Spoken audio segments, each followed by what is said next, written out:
오늘 너희가 만일 그를 찾으면이란 제목을 가지고 역대하 15장 말씀 함께 은혜를 나누겠습니다. 1절 2절 한번 보시면요, 하나님의 영이 오데세 아들 아사랴에게 임했다 했는데, 여기 이 아사랴라는 선지자는 여기에만 출연을 합니다. 그래서 특별한 어떤 의미가 있지 않나 한번 관심을 가져볼 필요 있습니다. 그가 나아가서 아사랴죠, 아사 왕을 맞아 이르되, 아사와 및 유다와 베냐민의 무리들아, 내 말을 들으라. 너희가 여호와와 함께하면 여호와께서 너희와 함께 하실지라. 너희가 그를 찾으면, 만일 그를 찾으면 그가 너희와 만나게 되시려니와, 너희가 만일 그를 버리면 그도 너희를 버리시리라. 아멘입니다. 이 1절 2절에서 저희가 이 성령의 인도하심을 따르는 아사랴를 살펴볼 수가 있는데요, 아사랴가 지금 지속적인 언약, 하나님 앞에서의 개혁과 언약을 따를 것을 말씀해 주고 있습니다. 그런데 어제 역대하 14장 말씀은 어떤 내용이었습니까? 이 아사가 구스의 이 100만 대군을 물리치고 지금 기세당당한 그런 상태가 아니겠습니까? 가장 큰 성공을 이루는 순간에 지금 오데세 아들 아사랴가 나타난 겁니다. 그리고 뭐라고 얘기합니까? 하나님 앞에서 너희가 만일 그를 찾으면 이라고 오히려 말씀으로 스스로를 돌아볼 것을 이렇게 제안하고 있죠. 그렇습니다. 사실 이 어쩌면은 우리 삶의 은혜의 위기가 언제 찾아오냐, 우리의 삶에 평안이 왔거나 우리가 어떤 성공들을 이루었거나 내가 생각했던 목표들을 이루었을 때, 그때가 어쩜 세상에서는 잘 나간다고 표현을 할 때, 그때가 어쩌면은 저희 자신을 하나님 앞에서 돌아봐야 되는 그런 적절한 시기가 아닐까 하는 게 오늘 1절 2절의 대목입니다. 그래서 이 2절의 핵심 내용은 뭐냐? 나를 찾으면 어떻게 하신다고요? 만나리라. 항상 하나님 앞에 저희가 견지해야 될 태도가 이거인 줄로 믿습니다. 너희가 만일 나를 찾으면 내가 너를 만나주겠다 라는 은혜가 우리 삶에 있기를 소원합니다. 3절 보시면, 이스라엘에는 참 신이 없고 가르치는 제사장도 없고 율법도 없은 지가 오래되었으나, 이렇게 3절에서 6절까지의 말씀은 마치 사사기를 연상하듯이 지금 뭐가 없다고 하죠? 참 신이 없다고 표현을 하고 있습니다. 전쟁에 승리하고 돌아왔잖아요, 그렇죠? 근데 그 현실은 어떻다는 겁니까? 이 적나라하게 3절에서 6절까지 보여주고 있는 겁니다. 그래서 사사기 특징이 뭡니까? 여호와를 떠나갔다가 돌아왔다가, 이런 특징이 있죠. 또 어떤 특징이 있습니까? 그때는 영적인 지도자도 없죠. 그러면 저희가 오늘 본문을 보면서 이스라엘 상태도 어떻다고 지금 유추할 수가 있습니까? 참신이 없다는 거죠. 참신이 없으면 어떻게 결과가 이루어지냐? 5절 보시겠습니까? 그때 온 땅의 모든 주민이 크게 요란하여 사람의 출입이 평안하지 못하며, 이 나라와 저 나라가 서로 치고 이 성읍이 저 성읍과 또한 그러하여 피차 상한 바 되었나니, 이는 하나님이 여러 가지 고난으로 요란하게 하였음이니라. 참 신이 없으면 어떻게 됩니까? 주민들이 요란해지고 성읍들끼리 치고 싸우고 이렇게 되는 거죠. 근데 이게 정말 생각해 볼 만한 시점인 겁니다. 저희가 하나님을 모시는 사람들의 특징을 보면 착한 척이 아니라 정말 평안이 있고 은혜가 있기 때문에 그 상황에 그렇게 꼭 물리적으로 혹은 세속적으로 대항하지 않는 모습들을 우리가 주변에서 많이 볼 수 있지 않습니까? 신이 없는 것이 어떻게 드러나냐? 현상으로 드러나는 거죠. 치고 받고 싸우고 요란하게 되고, 이렇게 현상으로 드러나는 겁니다. 그래서 하나님께서 7절에 이렇게 말씀하십니다. 너희는 강하게 하라. 너희의 손이 약하지 않게 하라. 너희 행위에는 상급이 있으리라 하니라. 아멘입니다. 어떻게 하라고요? 너희 행위가 뭐죠? 계속 그를 찾는 자에게 뭐가 있다고요? 상급이 있다는 겁니다. 그래서 우리가 신을 온전하게, 우리가 하나님을 온전하게 지금 쫓고 있는가라는 것을 한번 살펴볼 수 있는 말씀입니다. 아사가 이 말 곧 선지자 오데세 예언을 듣고 마음을 강하게 하여 가증한 물건들을 유다와 베냐민 온 땅에서 없애고, 또 에브라임 산지에서 빼앗은 성읍들에서도 없애고, 또 여호와의 낭실 앞에 있는 여호와의 제단을 재건하고, 또 유다와 베냐민의 무리를 모으고 에브라임과 므낫세와 시므온 가운데서 나와 저희 중에 머물러 사는 자들을 모았으니 이는 이스라엘 사람들이 아사의 하나님 여호와께서 그와 함께 하심을 보고 아사에게로 돌아오는 자가 많았음이더라. 아멘입니다. 그러니까 아사가 이 강하게 하라는 말씀을 듣고 지금 어떤 것을 하고 있습니까? 아사랴 예언처럼 영적 각성을 일으키기 시작을 했습니다. 사랑하는 성도님들, 세상에서의 자유와 힘이라는 것은 자기중심적으로 살고 하나님을 벗어나는 것 아니겠습니까? 그런데 오늘 말씀을 보니 우리는 하나님께 돌아가는 것이 힘이고 하나님께 돌아가는 것이 자유라는 것, 이것이 영적 각성이라는 것을 알 수가 있게 되는 거죠. 그런데 이게 너무 수준이 있는 얘기라는 생각을 해보게 됩니다. 저희는 이 현상에서 항상 어려울 때 하나님을 찾잖아요. 그러니까 본질에서 하나님을 찾아가는 것이 아니라 현상을 두고 항상 우리의 신앙을 판단하지 않습니까? 혹은 우리의 위기나 이런 것들도 현상을 두고 판단을 하잖아요. 일어나는 일을 가지고. 그럼 우리의 신앙은 멀쩡하지만 어려울 때도 있을 수 있잖아요. 그런데 상황이 어려우면 우리의 신앙을 의심한다는 거죠. 그게 아닙니다. 하나님께로 날마다 다시 7절에 있는 말씀처럼 너희 행위에 상급이 있는 줄로 믿으시고 다시 우리의 믿음을 굳건히 하는 이 아침이 되기를 소원합니다.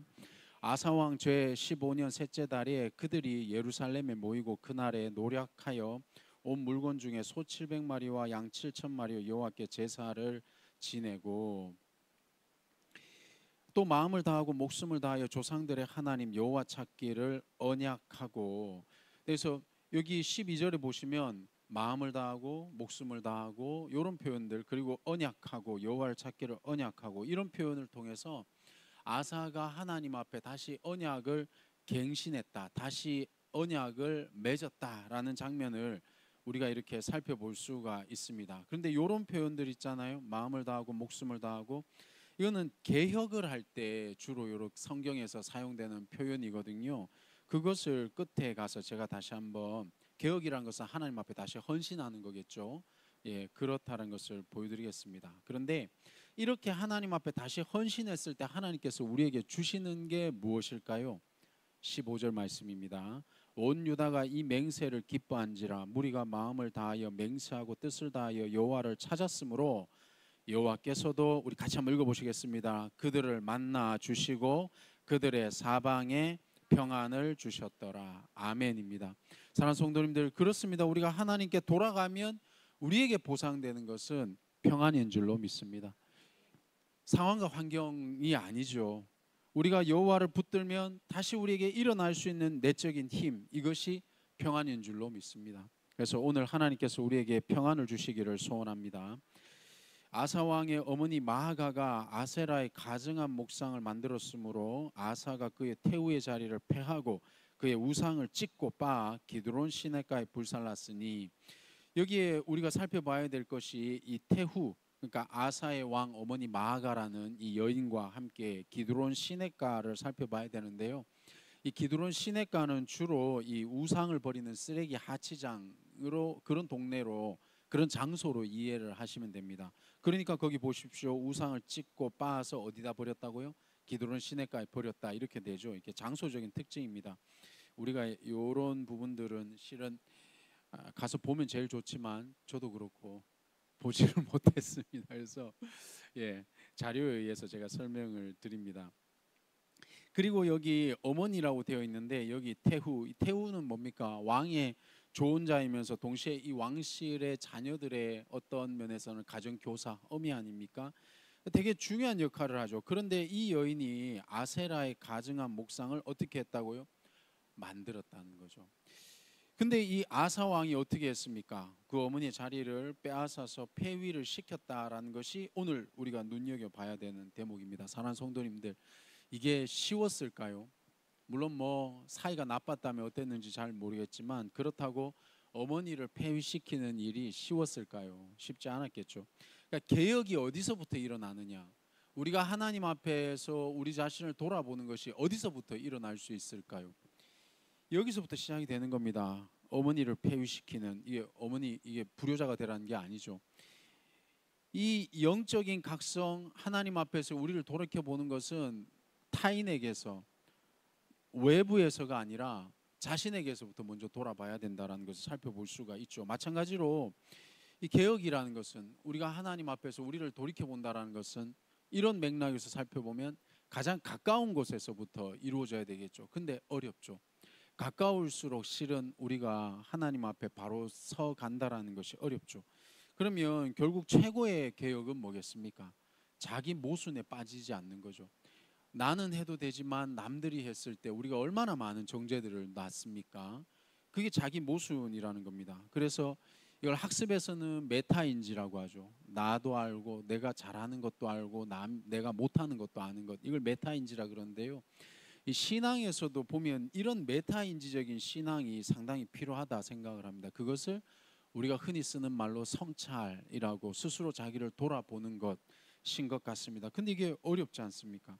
하지만 이렇게 성찰하지 않으면 결국에는 개혁을 했던 사람들, 앞에서 하나님의 메시지를 외쳤던 사람들이 시간이 지나면 개혁의 당사자가 되는 걸 우리가 너무나 많이 보지 않습니까? 지금 최근에도 뉴스에서 어떤 목사님이 옳지 않은 행동을 하고 그 잘못을 인정하지 않고 그것을 또 변명하다가 사건이 키워지고, 그런데 문제는 뭡니까?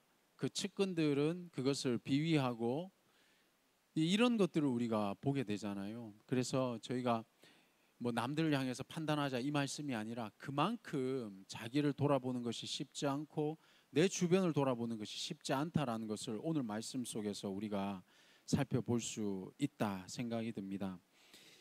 17절입니다. 산당은 이스라엘 중에서 제하지 아니하였으나 아사의 마음이 일평생 온전하였더라. 그가 또 그의 아버지가 구별한 물건과 자기가 구별한 물건 곧 은과 금과 그릇들을 하나님의 전에 드렸더니 이때부터 아사 왕 제35년까지 다시는 전쟁이 없으니라. 이게 15절에 의하면 이런 표현은 뭐겠습니까? 하나님께 우리가 돌아가면 평안을 주신다라는 것이 19절 말씀과 15절 말씀이 연결이 되는 거겠죠. 그런데 저희가 18절을 살펴보면 이렇게 그가 아사가 하나님 앞에 구별되어서 자기의 은과 그릇을 드리는 모습을 살펴봤지 않습니까? 사랑하는 성도님들, 은혜 받으면 드리게 되는 걸 우리가 살펴볼 수가 있습니다. 그러니까 물질을 드려라가 아니라 은혜 받는 것이 먼저인 줄로 믿습니다. 이 물질이든 어떤 형태든 제가 생각할 땐 은혜라고 생각을 합니다. 저는 저희 청년들한테 11조 가르치거든요. 요즘에 이 헌금 설교하는 게 얼마나 어렵습니까? 그런데 기본은 가르쳐야 된다 생각을 하는데, 하지만 무엇보다 중요한 것은 은혜인 줄로 믿습니다. 먼저 예수 믿고 은혜 받아야 그리고 난 다음 발이 진행되는 줄로 믿습니다. 근데 저는 최근에 우리 대흥 침례교회에서 이런 은혜 받은 나눔을 제가 지난번 설교하고 최근 여기까지 오는데 한 보름 안 됐잖아요. 이 1, 2주 상간에 제가 많이 경험을 했고, 또 저는 이 대흥 침례교회에 와서 이 나눔을 많이 느꼈습니다. 제가 이제 PRS 현장을 또 지금 섬기고 있고, 지금은 방학이지만요. PRS 이 종각 모임을 할 때 이곳저곳에서 성도님들이 사랑의 나눔을 하시는 모습을 보면서 저 은혜 받았죠. 또 뭐라고 표현할까요? 예배를 드릴 때 은혜를 받은 성도님들이 또 그 은혜 받은 것에 따라서 물질을 나누시고 또 사랑을 나누시는 모습을 볼 때 저는 크게 와닿았습니다. 은혜가 왜 그러냐면, 저는 계속해서 청년 사역을 하고 있고 그것이 하나님의 부르심이라 생각하기 때문에 저는 청년 사역을 놓고 계속 기도를 하고 있습니다. 그런데 청년 사역이라는 것은 이거는 붙는 사역이기 때문에 돌려받는다라는 기대는 전혀 없거든요. 정말 많은 돈과 시간과 열정을 넣었습니다. 내 인생이 이렇게 꼬여도 되나 싶을 정도로 계속해서 들이붓는 사역을 했지만, 그들의 인생이 10년을 걸쳐서 바르게 세워진 것을 보는 것만으로 만족을 했지 그들에게 어떤 보상을 기대하지는 않았거든요. 우리 사랑하는 어머니 아버지들도 그러지 않았습니까? 자식들한테 이거 본전 생각하고 이렇게 그런 마음으로 하지는 않잖아요, 그렇죠? 그런데 제가 그렇게 하다 보니까 이 대흥교회 안에서의 사랑과 섬김의 모습을 볼 때 저는 남들보다 더 크게 느껴지는 거죠. 와, 이럴 수가 있구나. 이 교회 안에 나눔이 얼마나 풍성한지를 제가 느끼게 되는 거죠. 그래서 저는 더욱더 자신감 있게 말씀드릴 수 있습니다. 은혜가 먼저인 줄로 믿습니다.